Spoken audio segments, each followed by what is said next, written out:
สบายดีพี่น้องที่หักมื้อนี้เราจะมาสืบต่อการเข้าเฝ้าเดียวน้ำกันในหัวข้อการวันคืนพระชนม์ขององค์พระเยซูคริสต์เราจะได้เรียนเกี่ยวกับ3มื้อ3คืนที่อยู่ในความตายโยนาบทที่1ข้อที่17ได้ทรงกล่าวไว้ว่าพระเจ้ายาเวห์ได้สั่งป่าใหญ่ตัวหนึ่งให้ม้ากลืนกินโยนา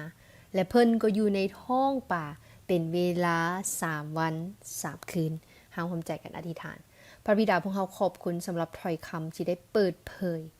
การมีชีวิตการตายที่พระองค์จะทรงเฮ็ดให้พวกเราได้เห็นถึงการเปิดเผยของการฟื้นคืนพระชนม์ขององค์พระเยซูคริสต์โปรดนำพาพวกเราด้วยพระเจ้าค่ะอธิษฐานในพระนามอันยิ่งใหญ่ขององค์พระเยซูคริสต์เจ้าอาเมนพระคำตัวนี้ที่เราได้อ่านไปเราเห็นว่าพระเจ้าเป็นผู้ที่สั่งให้ป่าใหญ่ตัวหนึ่งให้มากลืนกินโยนาและให้เพิ่นอยู่ในท้องป่าเป็นเวลา3วัน3คืนมันเป็นเหตุการณ์ที่สะท้อนถึงการเสียชีวิตการฝังและการฟื้นคืนพระชนม์ขององค์พระเยซูคริสต์พระเยซูคริสต์พระองค์ได้เฮ็ดให้พวกเราได้เห็นว่าชีวิตของโยนาได้เป็นหมายสำคัญเพื่อให้เราจะได้ถูกส่งออกไปเฮ็ดพันธกิจขององค์พระผู้เป็นเจ้าและพระคำตอนนี้ได้แสดงให้เห็นถึงเวลาอันเหมาะสมของพระเจ้าและพระประสงค์ของพระองค์ถึงแม้ว่าในความตายพระองค์จะนำไปสู่ชีวิตและการรอดพ้นเป็นการแสดงถึงการครอบครองขององค์พระผู้เป็นเจ้าอธิปไตยของพระองค์ความสัตย์ซื่อขององค์พระผู้เป็นเจ้าและแผนการช่วยกู้ของพระบิดาความจริง3อย่างที่เราได้เรียนจากคำตอนนี้มีคือ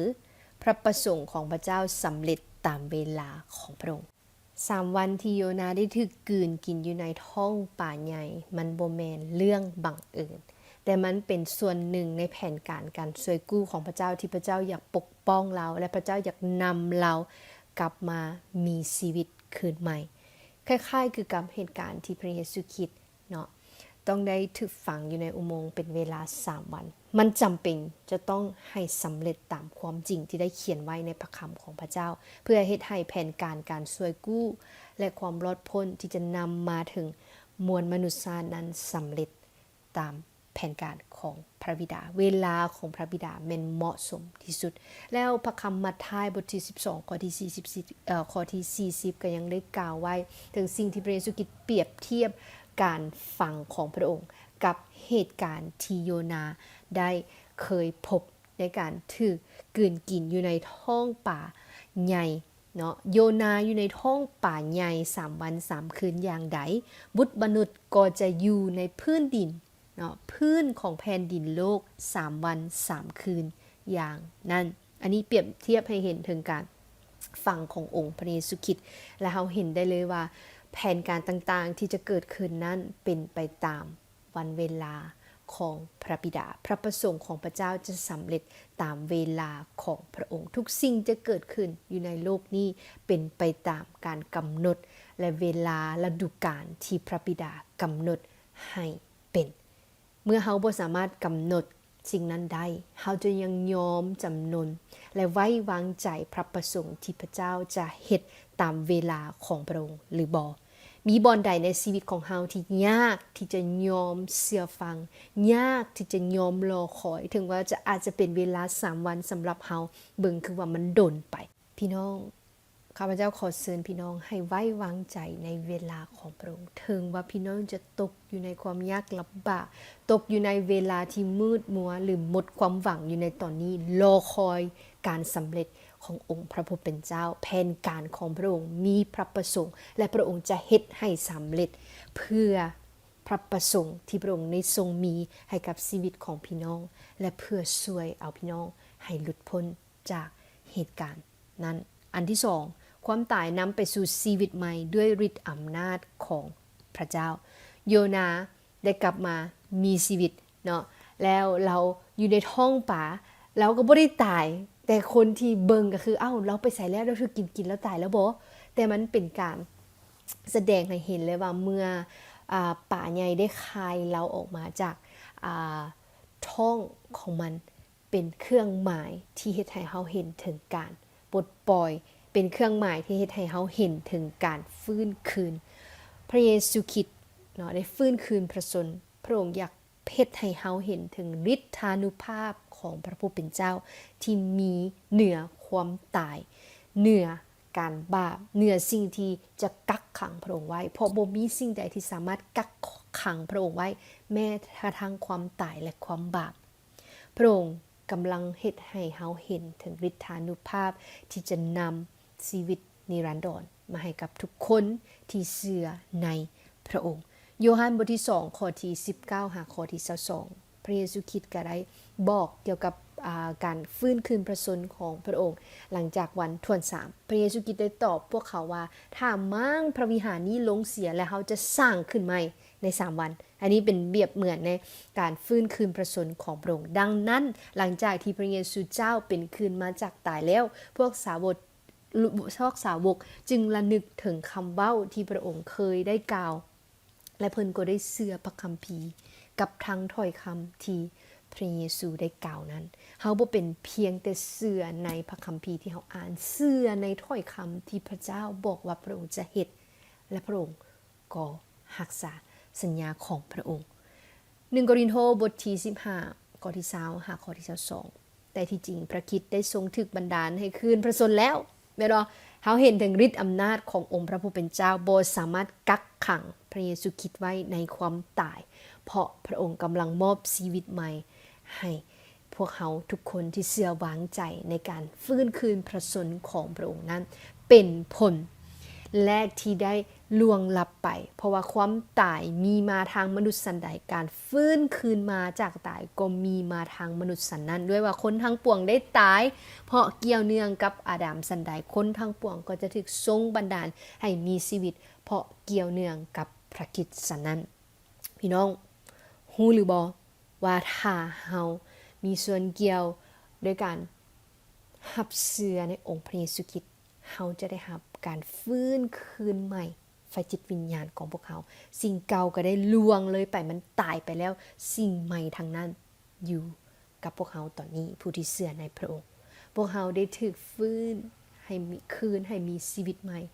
กับองค์พระเยซูคริสต์ผ่านการคืนพระชนของพระองค์โรมบทที่6ข้อที่4เหตุฉะนั้นพวกเขาจึงได้ถูกฝังไว้กับพระองค์ด้วยการรับบัพติศมา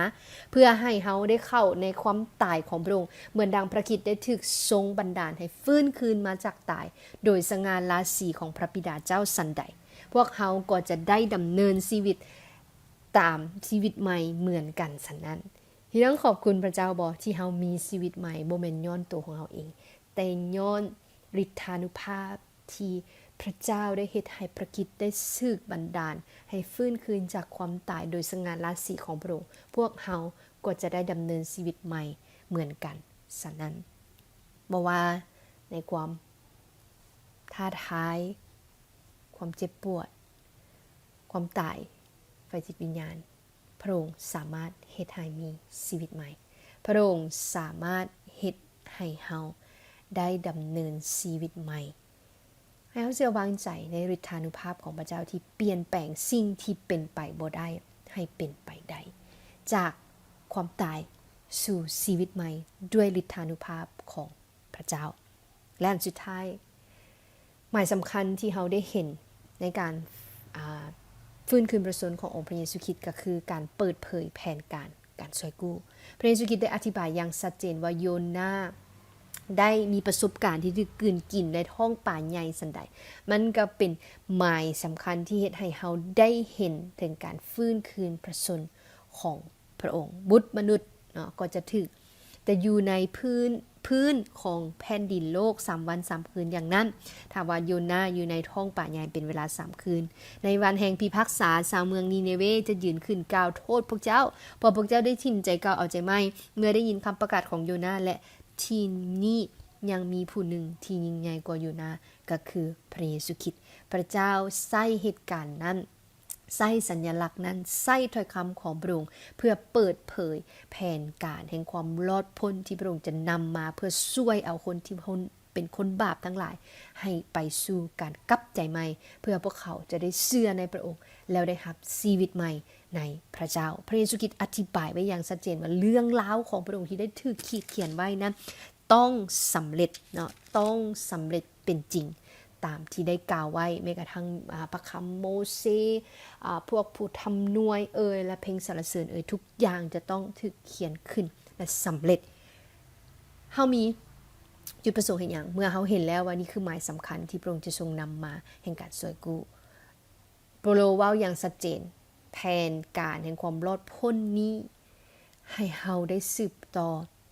ประกาศสิ่งนั้นออกไปให้เฮาบ่มีความละอายในข่าวประเสริฐต่อไปด้วยว่าข่าวประเสริฐนั้นเป็นฤทธิ์เดชขององค์พระผู้เป็นเจ้าเพื่อให้ทุกคนที่เชื่อได้รับความพ้นพวกยิวก่อนและคนต่างชาติด้วยเพราะในข่าวประเสริฐนั้นมีความชอบธรรมขององค์พระผู้เป็นเจ้าโดยเริ่มต้นความเชื่อและสุดท้ายก็ด้วยความเชื่ออย่างเดียวดังที่มีเขียนไว้ในพระคัมภีร์ว่าผู้ที่ทรงถือว่าเป็นคนชอบธรรมด้วยเพราะด้วยความเชื่อผู้นั้นแหละจะได้ชีวิตพี่น้องอยากจะได้ชีวิตใหม่จากองค์พระผู้เป็นเจ้าบอกพี่น้องจะต้องเชื่อในแผนการแห่งการช่วยกู้ในชีวิตขององค์พระเยซูคริสต์ที่พระองค์ได้ทรงฟื้นคืนพระชนให้เราซอกหาความจริงในถ้อยคำของพระเจ้าเห็นพระประสงค์ของพระองค์ที่อยู่ในชีวิตของเราโดยการอ่านถ้อยคำของพระองค์ศึกษาถ้อยคำขององค์พระผู้เป็นเจ้าและรับรู้ว่าแผนการแห่งการช่วยกู้แผนการแห่งการฟื้นฟูและแผนการที่พระองค์ได้ทรงมีที่จะเอิ้นเฮาให้นำคนอื่นมาสู่ความเชื่อนั้นพระองค์เปิดเผยแล้วอยู่ใน